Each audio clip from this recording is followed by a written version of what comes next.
अरे सुनो, ये लड़की यहाँ पे आई थी क्या पेट्रोल भरवाने? आप लोग सर? हम लोग सीआईडी से। अच्छा, हाँ सर आई थी, कल शाम को आई थी। तुम जानते हो इसे? हाँ सर जानते हैं, ये तो हमारी निशा मैम है, हमारी रेगुलर कस्टमर हैं। और कल तो हमारे मंगत साहब से इनका झगड़ा भी हो गया था। ये मंगत कौन है? हमारे मैनेजर साहब। मैनेजर के साथ झगड़ा हुआ? किस बात पे? ये तो पता नहीं साहब किस बात पे, लेकिन हाँ बात बहुत बढ़ गई थी साहब। अच्छा, बुलाओ जरा तुम्हारे इस मंगत को। सर वो तो आज आए नहीं। क्यों, कहाँ गए? सर झगड़े के बाद जब निशा मैडम यहाँ से गई तो वो भी पीछे पीछे चले गए, और उसके बाद अभी तक नहीं आए वो। सर मुझे तो लगता है ये मंगत ही है जिसने निशा पे हमला किया। नहीं नहीं मैम, ऐसा क्यों करेंगे वो? मंगत साहब और निशा मैम तो आपस में दोस्त हैं। निशा और मंगत दोस्त है? हाँ सर, उस दिन जब मैम यहाँ से गई तो पीछे पीछे सर भी गए, तो हमने सोचा वो मनाने गए होंगे, लेकिन जाते जाते निशा मैम बोल रही थी कि तुम मुझे ऐसा नहीं छोड़ सकते। तो हमें इस मंगत से मिलना होगा। इस मंगत का एड्रेस दो। आराम नगर में रहते हैं सर, 2/26 में।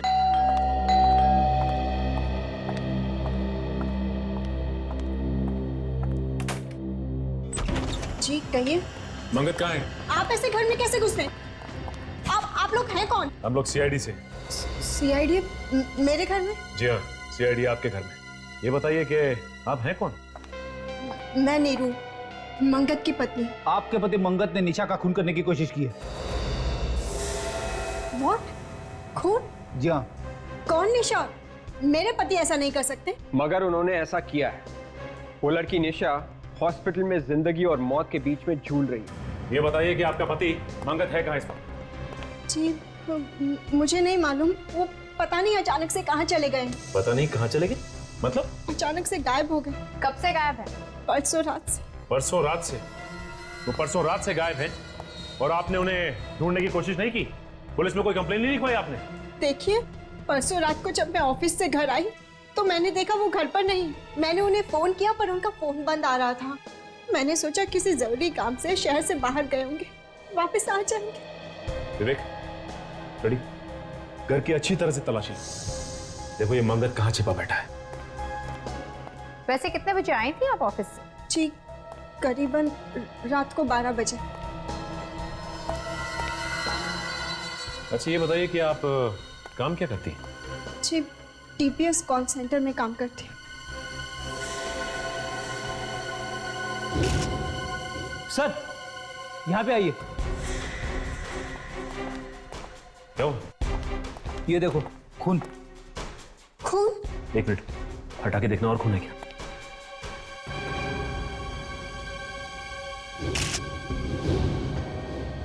ओह माय गॉड, इतना सारा खून। मैडम आप ये बताइए कि ये खून आया कहाँ से इतना सारा? पता नहीं, ये खून कहाँ से आया? कमाल है, हम आपसे पूछ रहे हैं और आप हमसे पूछ रही है। सच में मुझे नहीं पता ये खून कहाँ से आया। मैं जब घर में आई तो यहाँ पर खून नहीं था। सर मुझे तो लगता है कि मंगत ने निशा पे यहीं पे हमला किया होगा। हाँ काजल, लगता तो ऐसा ही है। जल्दबाजी में उसे खून साफ करने का मौका नहीं मिला होगा, इसलिए उसने इसे कारपेट से ढक दिया। विवेक, ये खून का सैंपल उठा ले। और नीरू जी ये बताइए कि आपके पास अपने पति मंगत की फोटो तो होगी ना? है। अब उसकी फोटो लेके आइए, हम खुद पता लगा लेंगे कि ये मंगत कहाँ छिपा बैठा है। जी लाती हूँ।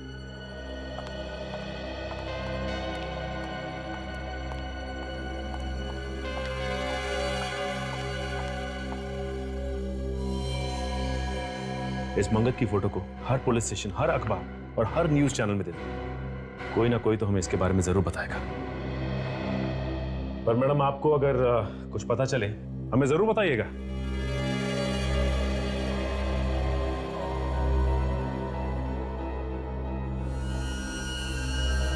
सचिन, इस आदमी के सर में भी ठीक वैसा ही घाव है जैसा हमें पुरानी लाशों में मिला था। 2 इंच चौड़ा और 3 इंच गहरा। मतलब सर हम ये कह सकते हैं कि निशा के सिर में जो हथियार घुसा हुआ है उसी हथियार से बाकी के भी खून किए गए और इस आदमी को भी उसी हथियार से मारा गया। हाँ सच, खूनी ने पहले इसे मारा और उसके बाद उसने निशा को मारने की कोशिश की। अच्छा, जो कार में से खून मिला था उससे कुछ पता चला क्या? कार में से जो हमें खून मिला है वो एक का नहीं 2 लोगों का है। 2 लोगों का खून? जी 2 लोगों का। अच्छा, उसमें निशा का भी खून है या नहीं? निशा का तो खून है ही और साथ में इस आदमी का भी खून है जो यहाँ मरा पड़ा है। मतलब इस आदमी का भी खून मिला है। उस खून के बारे में कुछ पता चला जो हमें मंगत के घर से मिला था? वो खून भी इन दोनों लोगों का है, निशा का और इस आदमी का। मतलब साफ है, मंगत के घर में ये आदमी और निशा दोनों मौजूद थे। सर एक बात समझ में नहीं आई कि मंगत ने इस आदमी को अपने ही घर में क्यों मारा? कहीं और भी तो मार सकता था। और तो और उसने निशा को भी अपने ही घर में मारने की कोशिश की। सर, निशा के ड्राइविंग लाइसेंस पे जो एड्रेस लिखा था वहां पे मैं गया था। निशा के साथ एक लड़की रहती है, उसकी रूममेट दिव्या, वही बताएगी इस आदमी के बारे में। वो लड़की है कहाँ पे? वो सिटी लाइफ हॉस्पिटल में आने वाली है निशा से मिलने। इस लड़की से पूछना पड़ेगा ये आदमी है कौन। क्या इतने दिनों के बाद एक काम करने के लिए दिया और तुमने अभी तक किया ही नहीं? तुम तो दिन रात ऐसे ही लोगों के बीच में रहते हो ना। फिर देख, एक बात सुन ले, मुझे मालूम है अभी भी तुम चोरी करते हो और पॉकेट भी मारते हो। नहीं तू मेरी बात सुन, मुझे सब कुछ मालूम है और कैसे भी करके इस आदमी के बारे में मुझे खबर लाके, कहाँ छुपा है, किसने छुपाया है, सब कुछ फिर से अपनी चोर कंपनी से पूछ और जल्दी से जल्दी बता। तेरा रोना सुनने के लिए मैंने फोन नहीं किया, समझा? सर, जिस चोर से उम्मीद थी उसने भी हाथ खड़े कर दिए। इसका एक ही मतलब है विवेक, ये मंगत किसी की मदद नहीं ले रहा है छुपने के लिए, छुपने का इंतजाम खुद कर रहा है। किसी खबरी तक को मालूम नहीं इसके बारे में। मैंने हर पुलिस स्टेशन में मंगत की फोटो दे रखी है सर, उन्होंने भी बोल दिया। Bus station, railway station, hotels या जो भी कोई जगह हो जहाँ पे वो छुप सकता है, मैंने सब जगह खबर पहुंचा दी। हाँ लेकिन विवेक 24 घंटे हो गए, 24 घंटे, और अब तक खबर कैसे नहीं मिली? फिर सब लोग बार बार फोन कर रहे होंगे। सब पांचों मरने वालों के रिश्तेदार और घर वाले हैं। आइए आइए। सर क्या खूनी पकड़ा गया? जी नहीं, खूनी पकड़ा नहीं गया, हमें आपकी मदद चाहिए उसे पकड़ने के लिए। मेरा तो इकलौता बेटा था सर, मेरे घर का चिराग ही बुझा दिया उसने, पर आप जैसा कहेंगे हम करेंगे। ठीक है, इसे देखिए, क्या आप लोगों ने इसे कभी देखा है? पहचानते हो आप इसे? नहीं सर, हम नहीं जानते। कौन है ये सर? हमें लगता है इसी ने खून किया है आपके रिश्तेदारों का। हमने तो इसे कभी नहीं देखा है सर। पहले कभी नहीं देखा? नहीं सर। अच्छा एक बात बताओ, क्या आप लोग एक दूसरे को जानते हैं? आप लोगों का कोई रिश्ता संबंध है? हम लोग आज पहली बार मिले हैं। चलो ठीक है, कोई बात नहीं, मगर हाँ अगर जरूरत पड़े तो हम आपको बुला लेंगे। जाइए। बड़ी अजीब बात है, ये लोग एक दूसरे को जानते तक नहीं, ना कोई रिश्ता संबंध है, ना इन लोगों ने मंगत को भी देखा है, फिर भी इनके रिश्तेदारों का ही खून क्यों हुआ? सर हो सकता है खूनी ने खून करने के बाद अपना नाम और हुलिया वगैरह बदल दिया हो सकता है। एक बात पर गौर किया तुम लोगों ने इस केस में? वो क्या सर? और देखो, जो 5 लाशें हमें मर के दलदल में मिली है, वो पांचों के 5 लोग शहर में अलग अलग जगहों पर रहते थे। दहीसर, विरार, बोरीवली, मलाड, गोरेगांव, और ये पांचों के 5 लोगों की लाश मिली हमें यहां पर मर के दलदल में। और वो जो 6ठी लाश है जो हमें निशा के गाड़ी के डिक्की में से मिली, वो मिली शहर के बिल्कुल दूसरे कोने में, सायन। सर कहीं ऐसा तो नहीं कि जब खूनी लाश को ले जा रहा था तो अचानक निशा को होश आ गया, वो चिल्लाने लगी और खूनी डर के मारे कार को वहीं छोड़कर भाग गया हो? नहीं काजल, मुझे नहीं लगता। मुझे तो लगता कि जो लाश हमें निशा के गाड़ी में से मिली उसका खूनी कोई और ही है। ये खूनी एक तरफ और इन 5 लोगों का खून करने वाला दूसरी तरफ। वो कैसे सर? वो ऐसे विवेक कि अगर ये 5 खून करने वाले खूनी ने ये 6ठा खून भी किया होता तो वो जो लाश हमें निशा के गाड़ी में शहर के दूसरे कोने में मिली है, वो लाश वहां पर नहीं होती बल्कि वहां मर के दलदल में फेंक देता। मगर ऐसा नहीं हुआ। इस मंगत के बीवी से जाकर फिर से मिलना होगा। निशा की गाड़ी की डिक्की में जो लाश मिली थी उसकी फोटो दिखाते हैं। हाँ, देखते क्या रिस्पॉन्स देती है।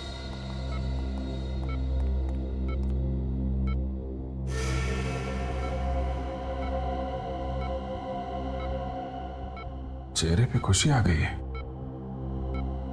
लगता है जानती है इसे। शायद इसका कोई परिवार वाला ही होगा या और कोई करीबी। सर, ये दिव्या है, निशा के साथ रहती थी। ओह माय गॉड, निशा, एक मिनट, प्लीज डोंट टच। इसकी ये हालत किसने की है? जिसने भी की है बहुत जल्दी पकड़ा जाएगा। आप ये फोटो देखिए। इस आदमी को जानती हैं आप? नहीं सर, मैंने इसे कभी नहीं देखा। याद करने की कोशिश करो दिव्या, शायद तुमने इस आदमी को निशा के साथ देखा होगा या घर के आसपास कहीं घूमते हुए देखा हो। नहीं सर, मैं तो इसे पहली बार देख रही हूँ। इस आदमी की लाश हमें निशा की कार की डिक्की में मिली है। कार की डिक्की में लाश? जी, यह आदमी कहीं निशा का बॉयफ्रेंड तो नहीं था ना?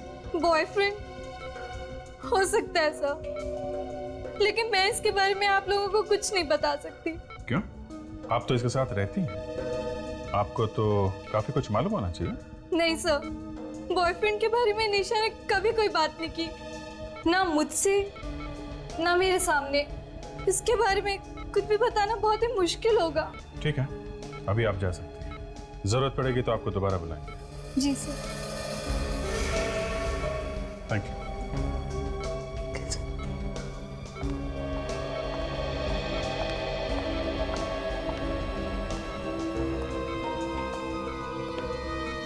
लगता है ये लड़की कुछ छुपा रही है।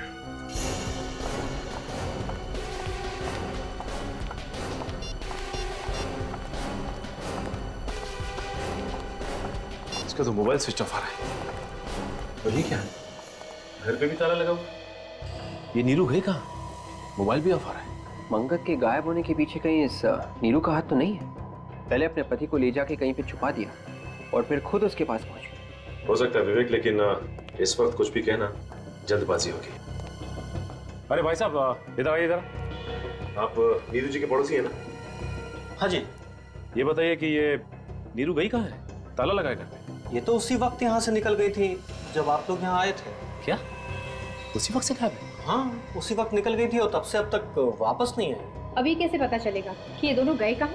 अच्छा, ये मंगत सोमगम पेट्रोल पंप का मैनेजर है ना? हाँ। वहीं से कुछ ना कुछ पता चलेगा।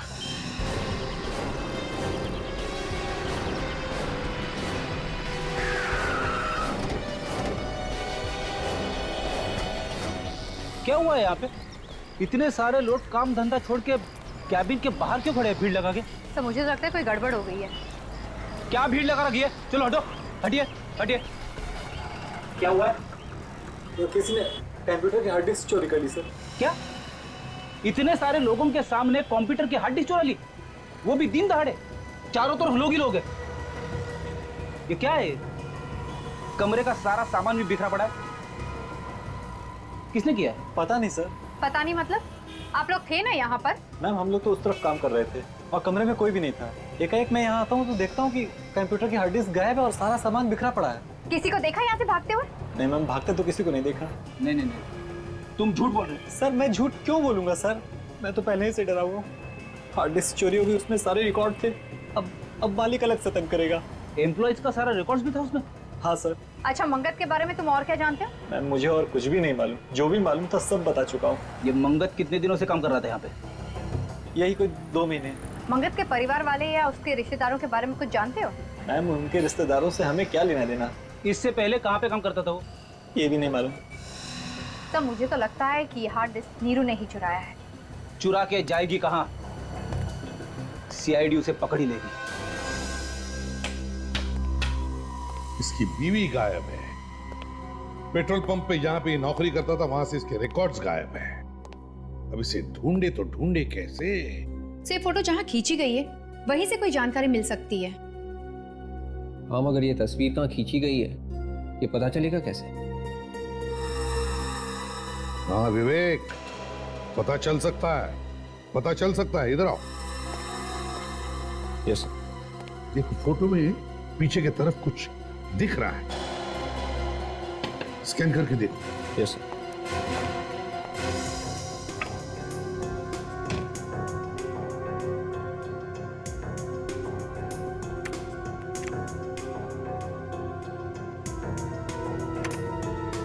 सर,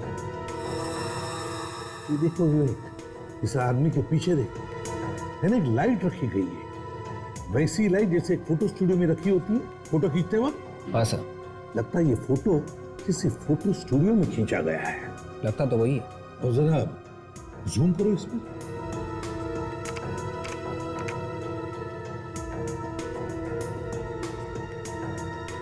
ये देखो, इस तरफ देखो फोटो में, खिड़की जैसी है। सर खिड़की के बाहर कुछ दिख रहा है लेकिन साफ साफ नहीं दिख रहा। हाँ, साफ दिख नहीं रहा है, उसे शार्प करो जरा, शार्प करो। Yes sir.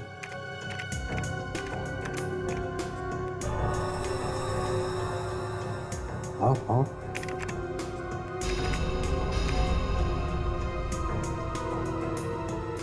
RASM, ये क्या है? आई सर, आई। रश्मि थिएटर।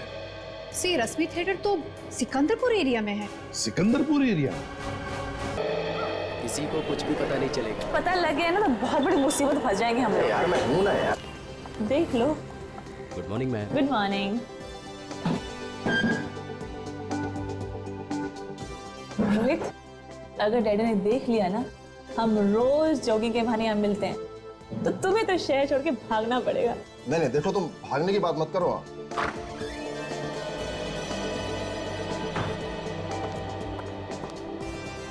तो पानी वानी दिया? सर आपने ही तो कहा था जब तक मांगे ना पानी मत देना, देना तो मिनरल वाटर। जाके पानी दो।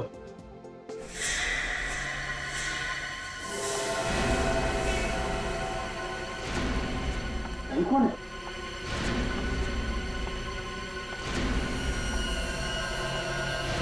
अरे क्या हुआ तुम्हें?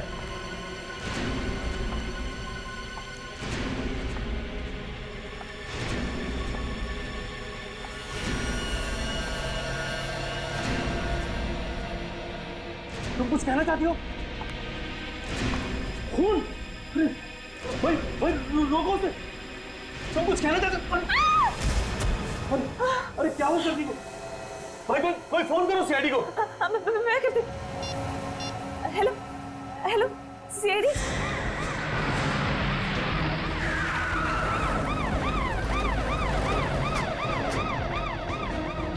हटिए, चलो हटो हटो, हटिए। आप लोग भी आइए बात प्लीज, आइए। हटिए, चलो।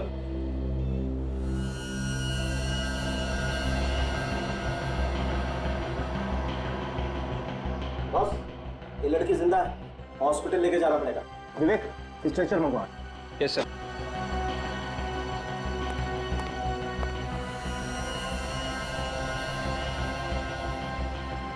कौन है ये पता नहीं चल रहा है। अच्छा ये बताइए कि आप इस लड़की को जानते हैं? नहीं सर, हमने इसे पहले कभी नहीं देखा। इस लड़की को किसी ने मारने की कोशिश की है। सर हम लोग तो अंदर ही थे सर, जो भी हुआ भारी हुआ, और ये बाहर से अंदर सर इसी हालत में आई थी।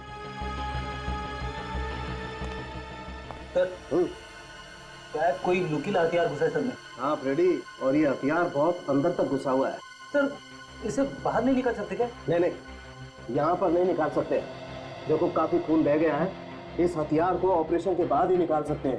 इसे हॉस्पिटल लेके जाना पड़ेगा। चलिए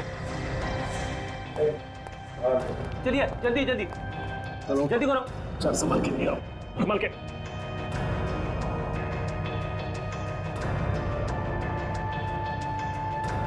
चलो ले जाओ, चलो लेके जाओ तुरंत। अरे चलो सचिन, मैं हॉस्पिटल लेके जाता हूँ। चलो।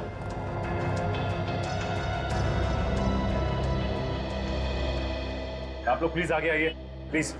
अच्छा ये बताइए कि ये लड़की ये आप लोगों के सामने आई थी ना? Yes sir. तो आप लोगों को पता कैसे नहीं कुछ? अरे कम से कम ये तो बताइए, कोई था उस लड़की के साथ? नहीं सर, आई तो अकेले ही थी पर कुछ कहने की कोशिश कर रही थी लेकिन समझ नहीं आ रहा था क्या कहना चाहती है। सर ऐसा लग रहा था जैसे वो हमला करने वाले के बारे में कुछ बताना चाहती है। इसका मतलब हमला कहीं आसपास ही हुआ है। हाँ, और अगर हमला यहीं कहीं हुआ है तो जरूर किसी न किसी ने तो देखा ही होगा। अच्छी बात है अगर किसी ने देखा है तो।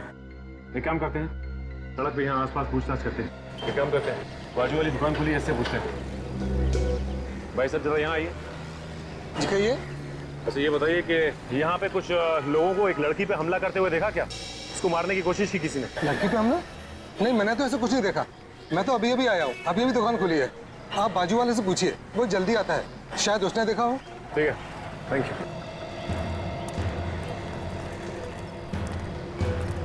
सुनिए।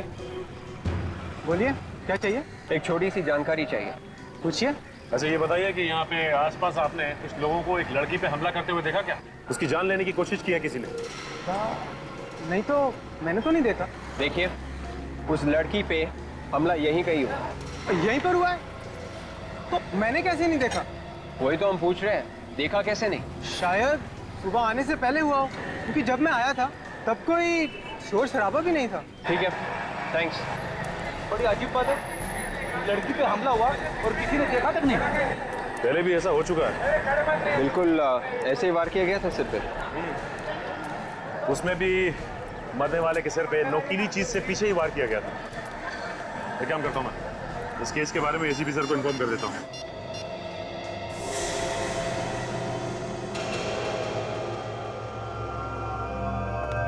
सब 5 केसेस की फाइल्स आ गई जैसे आपने मंगाई थी। तो फिर देखो देखो क्या हर एक केस में उसी तरह का हथियार इस्तेमाल हुआ है जैसे उस लड़की के सिर में लगा है। देखो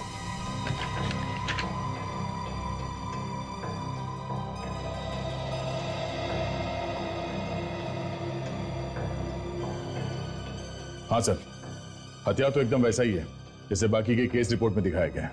और सर पोस्टमार्टम की रिपोर्ट में लिखा है कि इन 5 के खून एक ही तरीके से किए गए हैं। और एक बात नोटिस की तुमने इन 5 केसेस में, ये 5 के 5 खून 3 साल में हुए, मगर हर खून के बीच में 6 महीने का समय बीता है। और सर रिपोर्ट्स में ये भी लिखा है कि 5 की लाशें मठ के किसी दलदल में पड़ी मिली, क्योंकि खूनी जानता है कि दलदल की जैसे कोई अच्छी जगह हो ही नहीं सकती अगर लाश को ठिकाने लगाना है तो। हाँ सर, मगर ये खूनी इस वक्त हो कहाँ सकता है? क्या पता विवेक, लेकिन है तो बड़ा चालाक, इसलिए उसने अपने पीछे कोई सबूत नहीं छोड़ा है। और जैसे उसे पता चला कि सीआईडी उसके पीछे पड़ी है, गायब हो गया। ऐसा लगता है वही खूनी फिर से आ गया शहर में। वही पता लगाना है दया कि क्या ये वही खूनी है या फिर कोई और है जो इसी तरह का हथियार इस्तेमाल कर रहा है खून करने में। तो ये जितने लोग मरे हैं, ये हरीश, सुरेश, रमन, दानिश और मदन, उन 5 की उम्र 25 और 30 साल के बीच में ही थी सर। तुम कहना चाहते हो कि खूनी सिर्फ जवान लोगों को अपना निशाना बना रहा है? हाँ सर, ये बात और एक बात सर। वो क्या? सर सीरियल किलर ने इन 5 का खून किया, 5 के 5 लड़के थे, लेकिन इस बार उसने एक लड़की को अपना शिकार क्यों बनाया? ये बात तो है, एक बार ये लड़की ठीक हो जाए ना तो सारे सवालों का जवाब मिल जाएगा। अब कैसी हालत है इस लड़की की डॉक्टर साहब? अभी तक तो वैसी ही है विजय। डॉक्टर साहब अभी तक ये हथियार निकाला ना इसके सिर में से? नहीं, ऐसे तो ये लड़की मर जाएगी। नहीं दया, बल्कि जब तक ये हथियार इस लड़की के सर में है तब तक ये लड़की जिंदा तो है। अगर ये हथियार बाहर निकाल दिया तो बहुत कुछ भी हो सकता है। मतलब मौत? हाँ, बड़ा अजीब चक्कर है, हथियार अंदर है तो भी प्रॉब्लम है और निकाला तो मौत। देखो मैं बताता हूँ, ये हथियार इस लड़की की खोपड़ी में घुस गया, और अगर इस हथियार का ये नुकीला वाला हिस्सा अगर इस लड़की की खोपड़ी में दिमाग तक घुस जाता तो बहुत इस लड़की का बचना मुश्किल था। और डॉक्टर साहब कोई और रास्ता तो होगा इस लड़की को बचाने का? नहीं दे, कोई तरीका नहीं, क्योंकि अगर हमने इस हथियार को जरा सा भी छेड़ा तो बॉस हो सकता है इस लड़की के दिमाग की नसों को नुकसान पहुंच जाए। फिर हो सकता है इस लड़की को पैरालिसिस हो जाए, हो सकता है इसको दिखाई देना बंद हो जाए, इसका बोलना बंद हो जाए, कुछ भी। इसका जिंदा बचना बहुत जरूरी है हमारे लिए डॉक्टर साहब। किसी तरीके से अगर इसे होश आ जाए और ये कुछ बता दे, क्योंकि खूनी को तो इसने देखा ही होगा ना। हाँ वो तो ठीक है अभिजीत, लेकिन पहले तो ये देखना पड़ेगा कि इस लड़की को कुछ याद भी रहता है कि नहीं। डॉक्टर साहब ऐसे बैठे रहने से काम नहीं चलेगा, कोई ना कोई रास्ता तो निकालना ही पड़ेगा। हाँ वो सर, लेकिन कोई भी रिस्क लेने से पहले हमें इसके घर वालों से परमिशन लेनी पड़ेगी, प्लीज। डॉक्टर साहब पहले पता तो चले कि इसके घर वाले हैं कौन, तब परमिशन लेंगे ना। अभिजीत चिंता मत करो, मैंने अखबारों में और न्यूज चैनल्स में खबर दे दी है, शायद कोई आ जाए। ये क्या कर दिया डॉक्टर साहब आपने? क्यों? अरे इश्तिहार पढ़ के खूनी यहाँ दोबारा आ गया और इस पे हमला किया तो क्या करेंगे? और सर एक बात मैं आपको बता दूं, अगर इस खूनी ने इस पे फिर से हमला किया तो ये बेचारी तो चिल्ला भी नहीं पाएगी। इसके सिक्योरिटी का भी इंतजाम हो जाएगा। क्या कर दिया डॉक्टर साहब? अब इसके पहले कि खूनी इस तक पहुंचे, हमें खूनी तक पहुंचना होगा किसी भी तरीके से।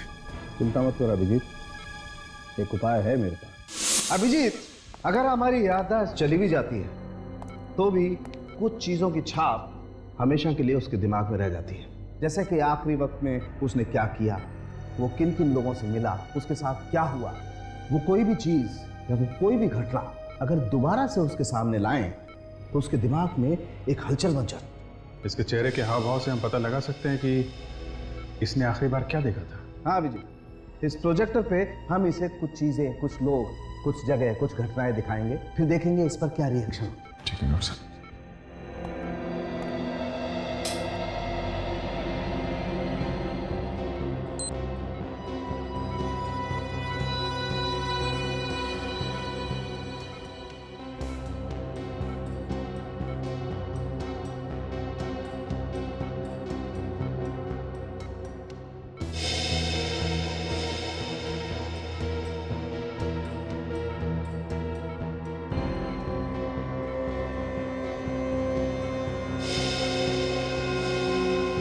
डॉक्टर साहब इसे कुछ क्रिमिनल्स की फोटो दिखाते हैं, खूनी की, शायद उसे देख के कुछ हलचल हो।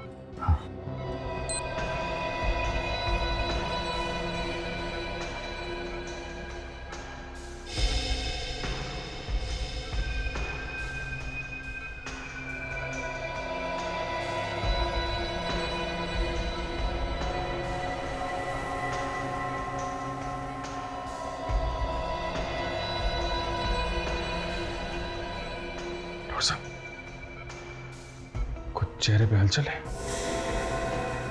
एक्सप्रेशन चेंज हुए इसके। वो पिछली वाली फोटो फिर से लगाइए।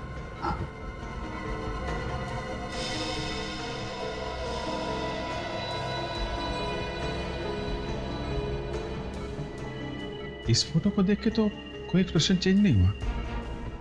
सर अब अगला इमेज फिर से दिखाइए।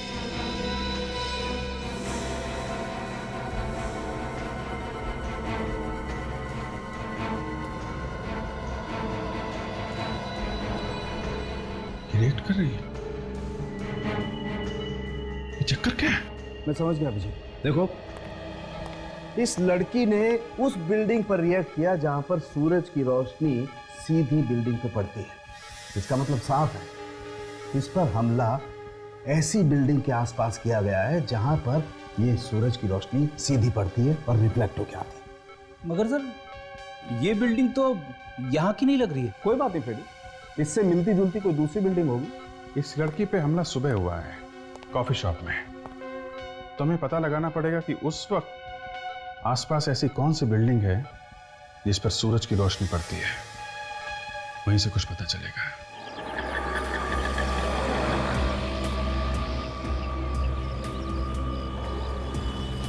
सर लगता है इन बिल्डिंग में से ही कोई बिल्डिंग होगी सर। हाँ लगता तो ऐसे ही।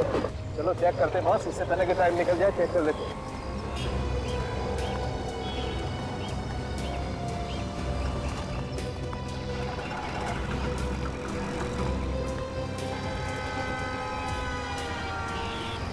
यही बिल्डिंग है, ये देखो सन डायरेक्ट इस बिल्डिंग पर पड़ रहा है। सर ये तो बिल्कुल वैसी बिल्डिंग है जैसे प्रोजेक्टर से देखी थी हमने। बिल्कुल बिल्कुल फ्रेडी, तुम ठीक कह रहे हो, ऐसी ही बिल्डिंग है। इसका मतलब इस बिल्डिंग के आसपास ही कुछ ना कुछ हुआ है उस लड़की को। सर अगर इसके आसपास ही कुछ हुआ है तो हमें यहाँ कुछ ना कुछ मिलना चाहिए। बिल्कुल मिलना चाहिए, चलो चेक करते हैं। एक मिनट सचिन, ये कुछ खून जैसा है। यस बॉस, ये तो खून ही है। चल के देखते हैं सर। सचिन ये देखो खून के निशान इस तरफ। सर उनके साथ देखते ही ये खून के निशान कहाँ तक जाते हैं।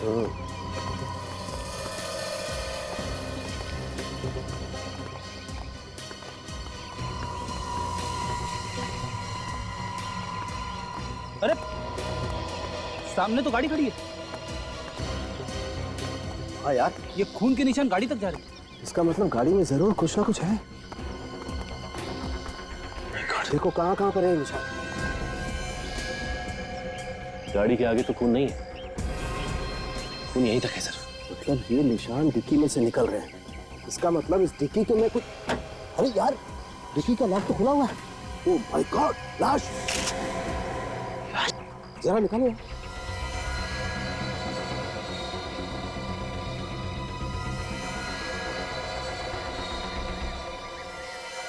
खून निकल कहां से रहा है इसके?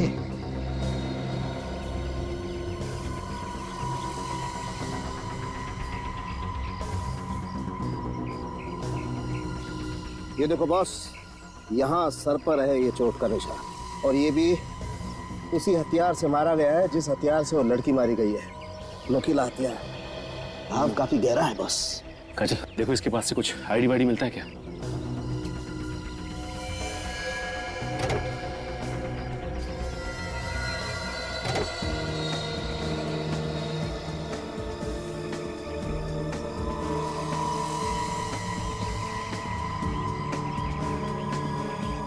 है कुछ?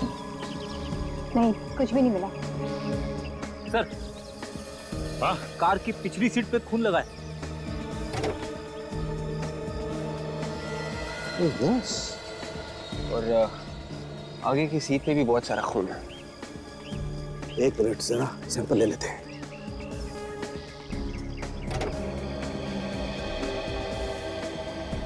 गाड़ी में तो चारों तरफ खून ही खून है। इसका मतलब यह है कि इस लड़की पे हमला इस गाड़ी के अंदर ही हुआ है।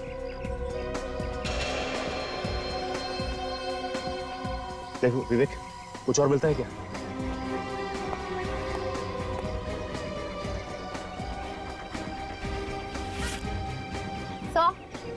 एक पर्स भी मिला है। क्या? एक लाइसेंस मिला है, निशा के नाम पे है। तो कहीं ये वही लड़की तो नहीं जो हॉस्पिटल में है?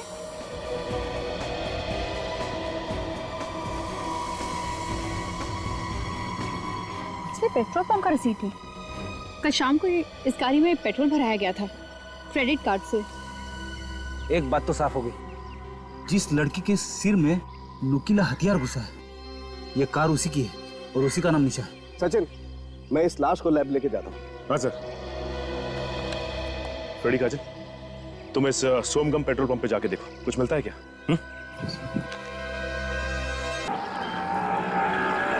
रास्ते के दोनों तरफ ध्यान रखो, देखो यहीं कहीं होना चाहिए।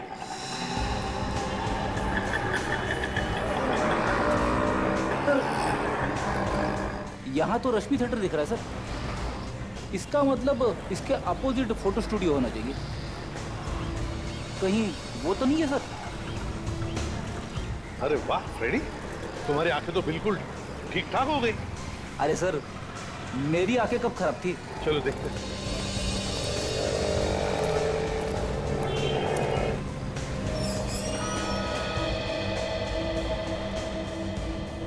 यही वो स्टूडियो है।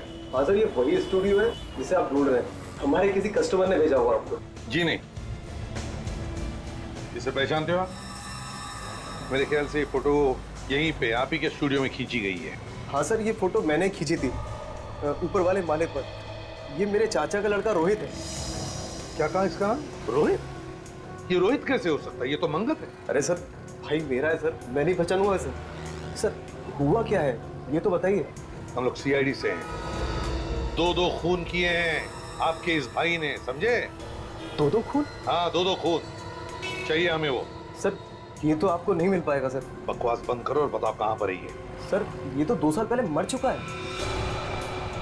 ये 2 साल पहले मर चुका? हाँ सर। तो फिर नीरू ने इसे मंगत बताकर हमें ये फोटो क्यों दिया? नीरू भाभी ने आपको फोटो दिया ये? क्या नीरू आपकी भाभी है? हाँ सर, वो मेरी भाभी है। और मंगत ये है सर। ये मंगत है? हाँ सर। सर ये तो वही आदमी है जिसकी लाश हमें निशा की गाड़ी के डिक्की में से मिली थी। वही तो। नीरू ने हमसे झूठ क्यों बोला? नीरू ने हमसे झूठ क्यों बोला?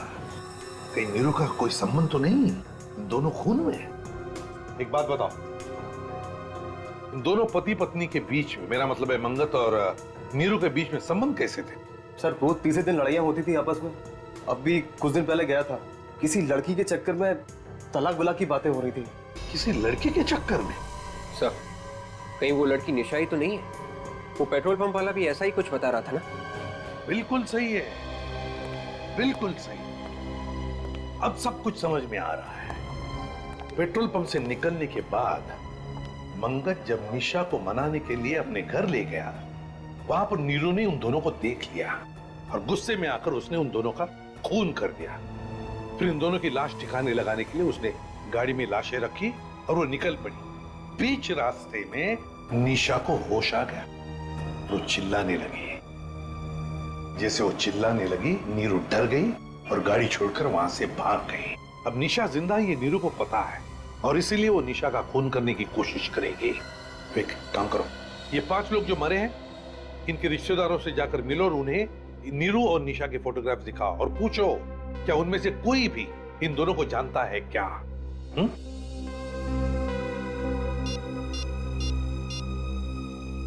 अभिजीत, जल्दी सिटी लाइफ हॉस्पिटल पहुंच जाओ, फ्रेडी भी वहीं पर आएगा।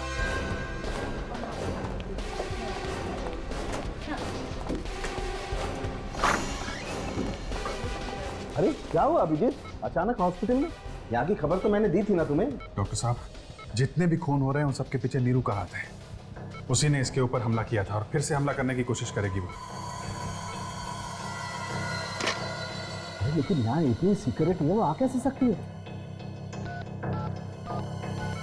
कुछ भी हो सकता है डॉक्टर साहब, होशियार तो रहना ही पड़ेगा। हेलो, सीनियर इंस्पेक्टर अभिजीत है। सर, मेरी बात ध्यान से सुनिए। इस हॉस्पिटल में किसी ने बॉम्ब रखा है। व्हाट? आप कौन बोल रही हैं? सर, उससे आपको क्या लेना देना है? पहले आप उस मासूम जिंदगी को बचाओ। हेलो, आप बोल कौन रही है बताइए। हेलो हेलो, क्या हुआ क्या?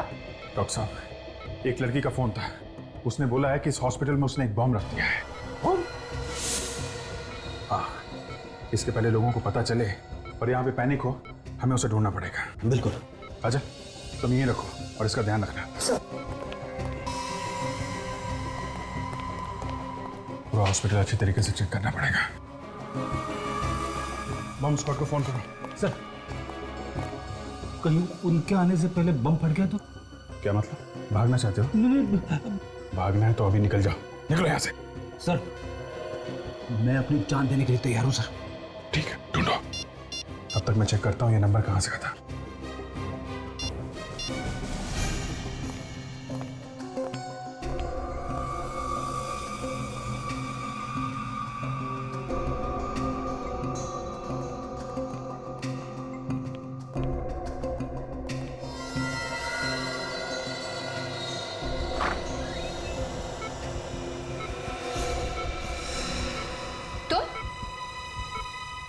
तुम यहाँ क्या कर रही हो? हट जाओ मेरे रास्ते से। Hello hello, city hospital? City hospital?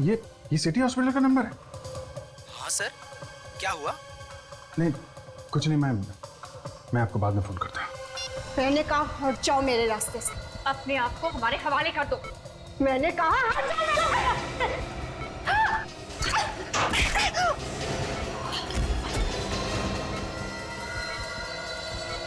इसका मतलब नीरू यहीं पे है।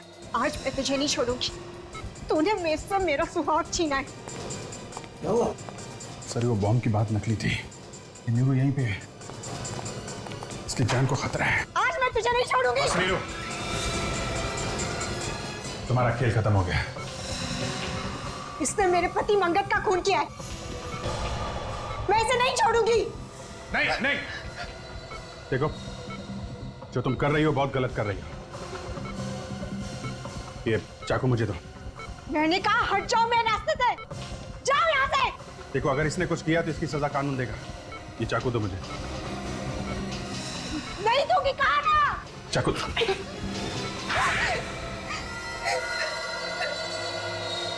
बताओ, क्या वजह थी जो तुम निशा को मारना चाहती थी?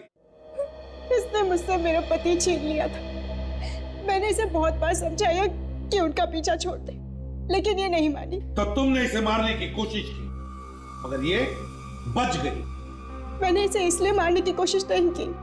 मैंने अपने पति को धमकी दी थी कि उसे हम दोनों में से किसी एक को चुनना हो, और वो मेरे साथ रहना चाहते थे। फिर उस रात जब मैं ऑफिस से घर वापस लौट रही थी तो मैंने देखा कि निशा ने मेरे पति मंगत का खून कर दिया था और ये उनकी लाश कार में डालकर ले जा रही थी और इसके हाथ में वो नुकीला हथियार भी था। अपने पति को मरा हुआ देख के तुमसे रहा नहीं गया और फिर उसी नुकीले हथियार से तुमने निशा को खून करने की कोशिश की।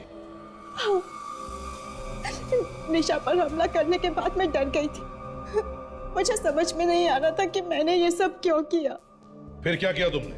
मैं दोनों को उसी कार में डालकर ले जा रही थी कहीं दूर फेंकने के लिए, लेकिन रास्ते में निशा उठ गई और मुझे लगा कि ये चिल्ला देगी और मैं पकड़ी जाऊंगी, इसलिए मैंने गाड़ी वहीं छोड़ दी और मैं भाग गई। तो मंगत का खून निशा ने इसलिए किया क्योंकि मंगत इसे छोड़ने वाला था, है ना? हाँ। सर आपने जिस कनेक्शन के बारे में पता करने के लिए कहा था, निशा और उन मरे हुए 5 लोगों के बीच कनेक्शन मिला? हाँ सर, आपका शक बिल्कुल सही निकला सर। निशा को वो सब लोग जानते हैं सर। उनके परिवार वालों ने यह भी कहा है कि निशा को उन सब के साथ अफेयर चल रहा था, और जैसे ही निशा ने उन सब के साथ संबंध तोड़ा, उसके कुछ ही दिनों बाद उन सब का खून हो गया। तो निशा ही वो सीरियल किलर है जिसकी हमें तलाश थी। 6 खून किए इस निशा ने। मगर नीरू, तुम माना कि निशा ने तुम्हारे पति का खून किया, लेकिन इसका मतलब ये नहीं कि तुम कानून को अपने हाथ में लो।